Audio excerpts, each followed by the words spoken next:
Welcome, everyone, to another edition of Hardfire TV, a series of shows in which we discuss the economy. Today, the topic is a basic income for the United States, question mark, as we're questioning the current system, possibly replacing it with something better, okay?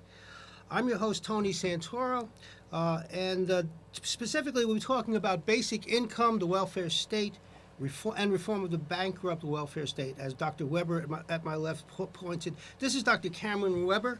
Hello, everyone. He's got a PhD in economics, one in history from New School for Social Research. He's also a professor at St. John's University in New York, and that's how I know him, as he's a colleague of mine. Yeah. And we also play music together. We fool around with some guitars occasionally and mess around with music. So we'd like to have a minute for Chuck Berry. Yeah, well, not a full minute, but we want to mention Chuck Berry, R.I.P. Yeah. I think, I hope you people caught the WKCR tribute to Chuck yesterday on the radio. In the morning, they did a wonderful tribute and played a whole lot of his best tunes. So, my dad used to have his 45s in his house, in my grandmother's house. They're probably very valuable today, more Chuck valuable Berry. than they were, say, Friday. The value's gone up Appreciate that, incrementally. Tony. Yeah, okay. Cameron, thanks so much. Now, to start, what exactly is a basic income, and what specifically about this idea are we talking about today? Okay. The way right now we have a welfare state that certain people get food stamps, certain people get corporate welfare. So right now, certain people get social welfare, certain people get corporate welfare. The idea is to replace all of this, which goes to certain people, with a basic income that goes to everyone. So the idea is to replace the existing welfare state which goes to certain people, with a basic income that goes to everyone. And what I'm talking about today is I have a chapter in this book called Basic Income in the Free Market. And this data is from 2010, from 2010. And I've recently updated the information for 2015 as part of this. This summer I'll be participating in the 16th Annual Basic Income Congress. So people have been talking about the basic income for 16 years, and I think Norway, one country, has implemented it. I'm not exactly sure, but the idea Sounds like something Norway would do, after all. The idea is to make the economy more fair. Right now, welfare goes to certain people and not everyone. So the idea is to make equality and generality under the law, where basic income goes to everyone equally. Okay. That's the basic income.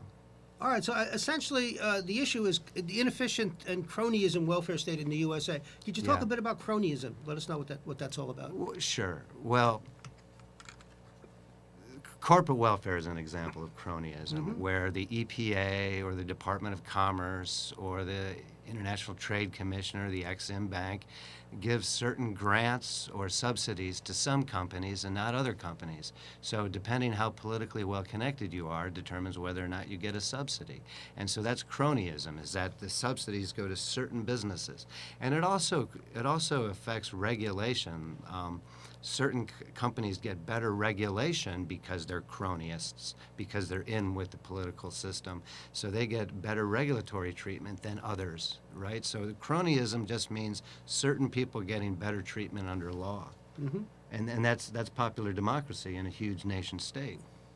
So what you're proposing is a flat rate given to every citizen in the United States Exactly. Over the age of 18, I think, right? Yeah. The age 18 and over, my calculations show that you can get rid of all social and corporate welfare, which goes to certain people, and you can give almost $1,000 a month to every single person age 18 and over, which is. So you say almost. So there's some variation there. It's about $9,500. It's about $970 a month per person age 18 and over for the figures for 2015, and that's about 75% of the population is 18 and older, would be getting a basic income, and what's the best part about the basic income right now, you have bureaucrats and technocrats and politicians determining food stamps. All right, you get what, $400 a month to buy food, here's your food stamps, right? How do these politicians know better than the individuals? Here's your $100 a month for transportation. How do the politicians know better than individuals? Here, agribusiness, here's your $1 million for not planting corn today. So the idea is to get rid of all of these government set schedules and give cash to people, and then that would create economizing behavior. And then you would expect to see the economy pick up speed a little bit because people will be getting cash instead of these cronyist state-set price schedules for different things. So when you talk about the welfare state, you're not only talking about the poor, but you're talking about corporations as well. Yeah, let me just, for example, yes, there's social and corporate welfare. Social welfare is the Department of Health and Human Services. They're the ones that do Medicare, Medicaid, Social Security, and the Affordable Care Act. And then Social Security, Department of Education, Department of Labor is social welfare, and then HUD is social welfare. But corporate welfare is Department of Agriculture, Department of Commerce, Department of Transportation, Department of Energy, NASA, Department of the Interior, EPA, Corps of Engineers, and the Small Business Administration is all corporate welfare. So the idea is to get rid of all social and corporate welfare, replace it with the basic income because it would create everyone equal under the law. Everyone's getting the basic income, and you won't be lying on your income tax anymore for social welfare because it's not means tested. Everyone gets it no matter what your income is. So it reduces the incentive to remain poor. You're proposing a radical I wouldn't say redistribution of wealth, but redistribution of government, essentially. Would you say? Yes. So basic government as we have it now. Would you talk about how this would then your proposal would? Yeah, you need most economists agree that you need a basic government, and a basic government is basically the rule of law. Mm-hmm. And so like I said in this book, a basic income and the free market, I describe what basic government is, and that's the government that was created under our first president, George Washington. He created certain departments, and these were the only departments in place until 1847, when Zachary Taylor did the Department of Interior. But the basic government, or core government, or what most economists agree are necessary, would be Department of Defense. Most economists agree that national defense is a public good. And I'm also including, being generous, I'm including the Department of Homeland Security, even though we know that's a big bloated bureaucracy that's out of control, blowback due to our foreign policy, but out of staying true and conservative in measurement, I'm including Department of Homeland Security as basic government. But so what we have is basic government is Department of Defense, Treasury, Justice, State, the legislative branch, and the executive office of the president, Department of Veteran Affairs, Civil Defense Programs, and Department of Homeland Security. So that's basic government or core government. Right. And that's 35% of government spending is basic or core government, and welfare spending, both corporate and social welfare spending, is 65% of federal government expenditures in 2015. Now you're also including, though I notice, Environmental Protection Agency as part of corporate welfare. Corporate welfare. Could you discuss that a bit? Yeah. Okay. The Environmental Protection Agency,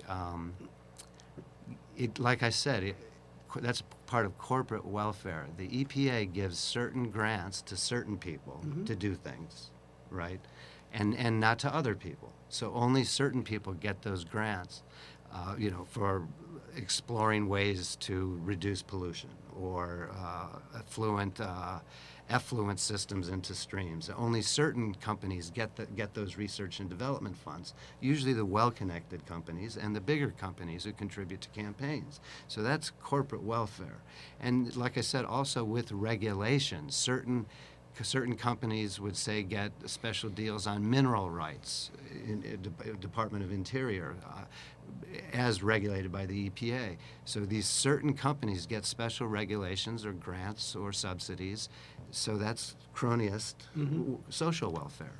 Yeah. The most egregious example is is the Department of Agriculture. The Department of Agriculture by far is the largest corporate welfare at $126 billion a year. Now, when people think about the Department of Agriculture, though, Yeah. I mean, when you think about agriculture, we think about farmers. You know, the image that comes to mind of these, you know, people struggling just to grow crops and that Yeah. sort of thing. Yeah, I guess that's a bit of a myth. That's a 1930s myth.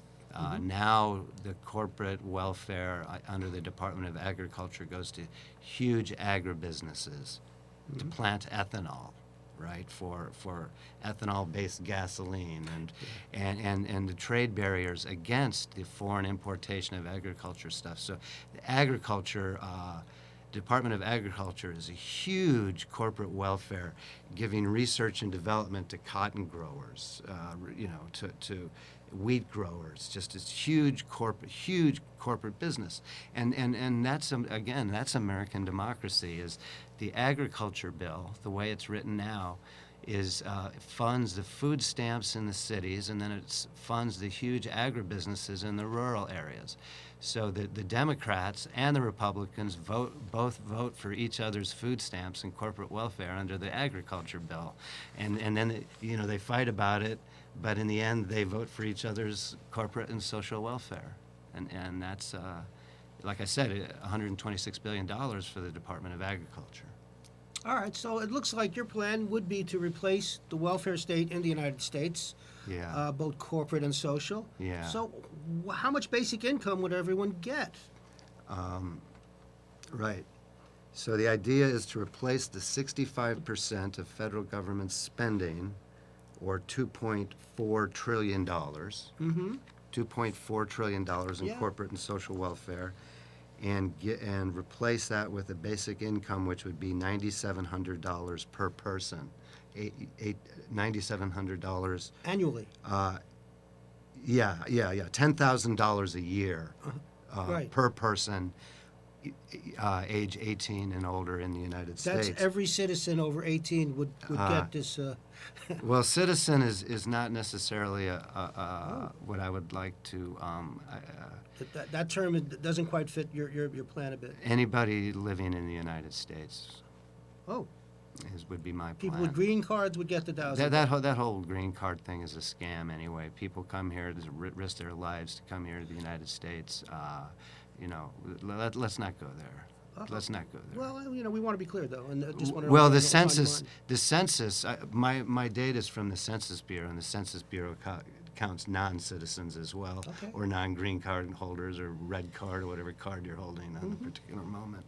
But the other point is that the poverty level, you know, whether or not we can believe the official U.S. government poverty level figures, is around $12,000 a year for the lower 48 states. So the basic income of $10,000 a year would mean that almost every person lives above the poverty level. Yeah, right. So it's basically, there would be no poverty because we're replacing the poverty as measured with the basic income. You know, It's a way to win the war on poverty, which they haven't been able to do for years and years. Yeah, there's always a war on something. War on terrorism, war on poverty, war on communism, Okay. war on, what else? Too many. War on fear. Yeah, fear. Yeah.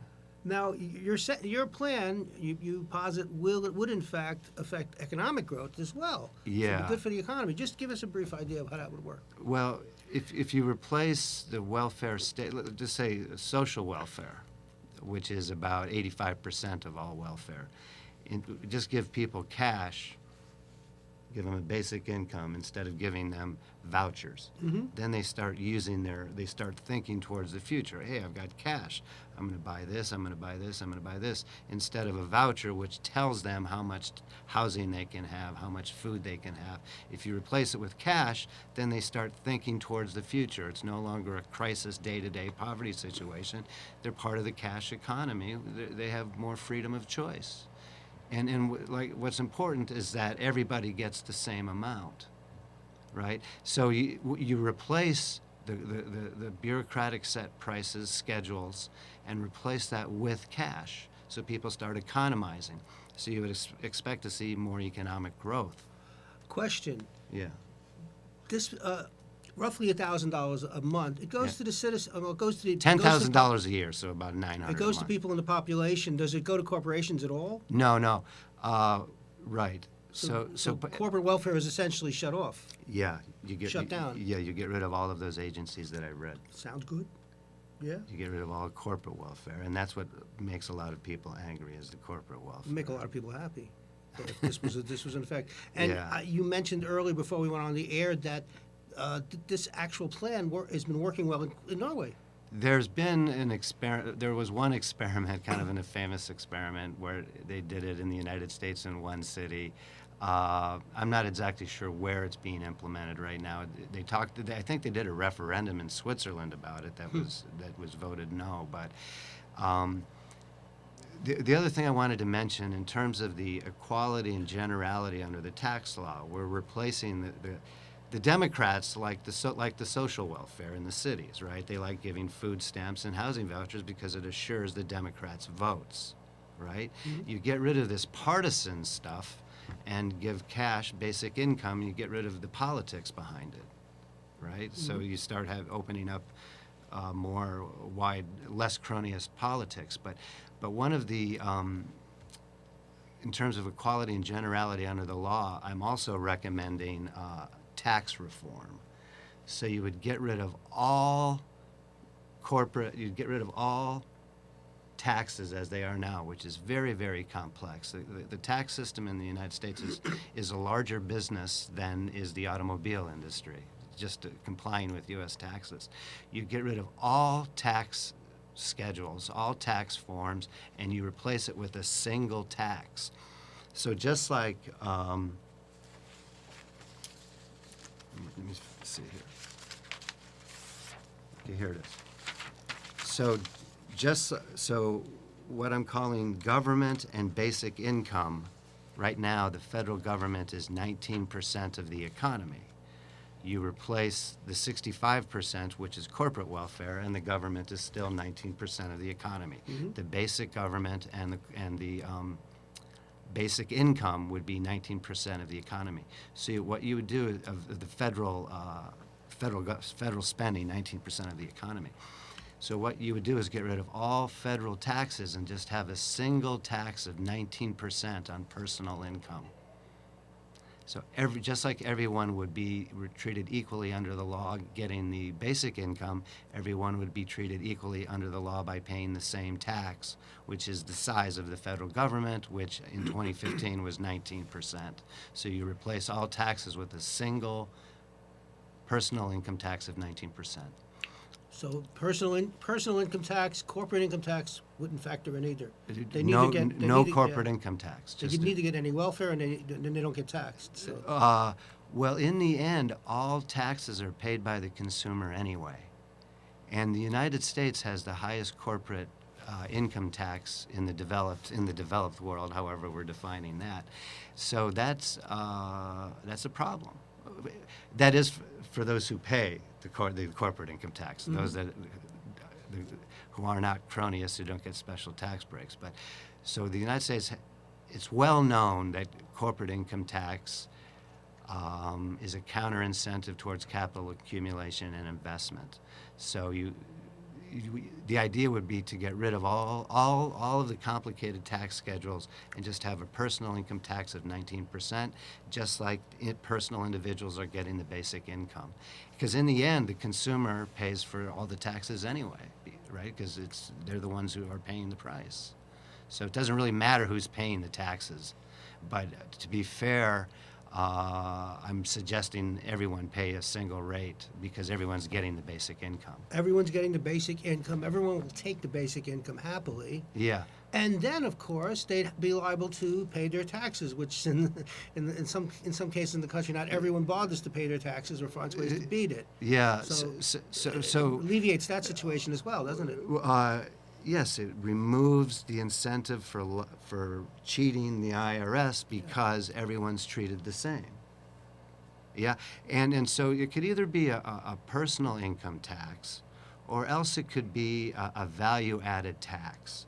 It could be a single value-added tax. So if the federal state is 19% of the economy, then you would have a single sales tax of 19%, and that would pay for the federal government. So you just have a single tax, and that single tax would either be a personal income tax or else a value-added tax or a sales tax at 19%, because the federal government is 19% of the economy. Okay. So that's my recommendations for the basic income. Okay, Yes. just so our audience is clear then, so your proposal essentially is this $1,000 roughly per person in the country replaces Social Security, Yeah, it does. replaces welfare, It does. replaces, say, disability benefits. Everything gets Everything. replaced with this. Yeah, and right, Tony, and so right now you have the state pretending to provide for people, giving them vouchers. You know, here's your chicken feed. You know, vote for me, right? If you get rid of all of that, the federal, state, corporate, and social welfare pretending to help people, and replace it with the basic income, you might get a lot more mutual aid, and where people are actually helping each other. Instead of dependency upon the state, Mm-hmm. people are helping each other. Right, so you would get rid of all of these things that you've named and replace it with $10,000 a year cash, and hopefully people will start helping each other like they did prior to the 1930s and the buildup of the corporate of the social welfare state and corporate welfare cronyism. You had mutual aid organizations, religious organizations, ethnic organizations, immigrant organizations, neighborhood organizations. It's amazing how you see it in Astoria, all of the vestiges of these Greek societies and things like that of mutual aid organizations prior to when the state pretended to help people. Exactly. And if you go back to the 19th century, you find out that, for instance, the public school system was a grassroots thing. It didn't come from the Right. government. It didn't come from the state. Right. You know, a lot of these, social organizations was sprung up Yeah, from the people. exactly. That's gone totally out the window. Yeah, that's what mostly, Alex except de for Tocqueville. Astoria, as you mentioned. Well, sure, and there are still some volunteer fire departments, I guess, and there are mutual aid organizations, but these mutual aid organizations that exist would just get boosted more with a basic income tax as you replace the inefficient and crony corporate and social welfare with a basic income. And I'm arguing for the basic income because it's more economic, right? And it provides its equality under the law, and it gives individuals more determination over their lives, right? And what I would expect to see under a basic income, so right now the core government that I mentioned is about 6% of the economy. Mhm. The federal government, core federal government, is 6% of the economy. And then that makes the basic income or social and corporate welfare 13% of the economy. What I would expect to see is as the economy becomes more efficient due to the replacement of the welfare state with a basic income, that people would start to then, wait a minute, I'm not so interested in paying 19% tax anymore. If we're becoming more and more wealthy, the core functions of the federal government are 6%.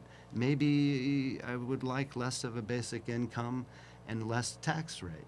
As the economy is growing more, as we get rid of all these huge inefficient bureaucracies. Another byproduct, I'm guessing, would be, well, one reason I think the government is so generous with welfare is it puts people in a position where they kind of owe the government something, and they let the government do whatever it pleases. So now it's a question of control. That's the way to welfare control- warfare state. Welfare warfare, huh? Welfare warfare state. Welfare warfare. Exactly. Yeah. Which was put in place in the 1930s Mhm. in preparation for World War II, right, where we had the largest peacetime draft in American history. The only peacetime draft in American history under the welfare warfare state created under the New Deal Yeah, but back to this book. I don't mean to keep pumping this book, but Hold it up nice and high. Here it is. Basic Income in the Free Market. Yeah, By Dr. Cameron. I have my chapter in here is basically what I just described. Okay.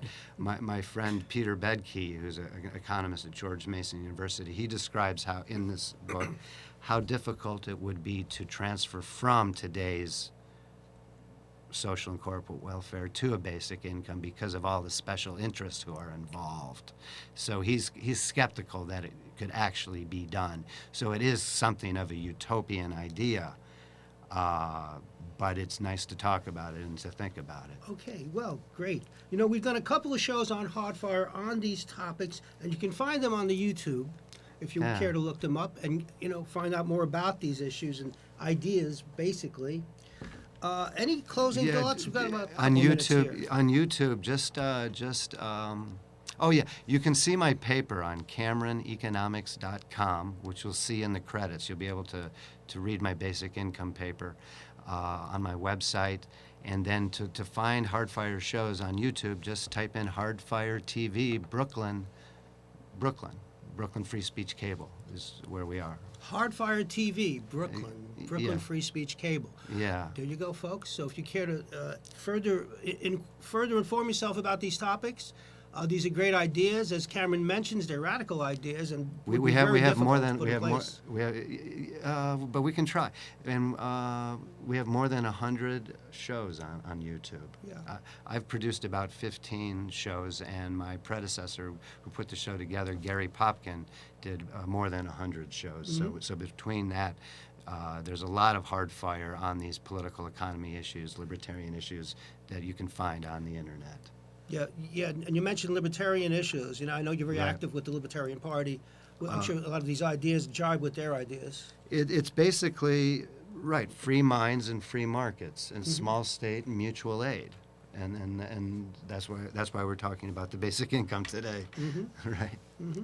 Yes. And we know that whatever they've got in place right now is not working for most of us. Yeah, a lot of So, people are angry. a lot of look people at the are angry, and guess- result of the election. The result of the anger, we see what's in the White House now. President Even Trump, more anger. two words that should never go together. President Trump, sort of like mother's orgasm or something like that. Two words that don't belong together. Okay. Anyway, we've done a couple of shows on Hardfire that you can look for. Okay, essentially, this has been about the notion that we can give a basic income of $1,000 or so to every person in the United States and eliminate all welfare and that sort of thing, corporate and social. United States citizens or anyone in this country, no more Yeah. welfare or Social Security. This would definitely be a big change. Let's put it that way. But I think, as Dr. Weber points out, it would certainly be a change that hopefully would certainly inspire the population to maybe think more about taking care of themselves and not be Right. so indebted to the government. You know, which is not a Very good thing good. at all. Right. You know. Yeah, and speaking of, yes, it is a radical idea, but at first they laugh at you and then they steal your ideas. Okay. Thanks so much, Dr. Weber. It's been a pleasure to have you on Hardfire, Thank you. and we'll see you again, I hope. Yes, sir. Thank you for hosting, Tony. You're welcome.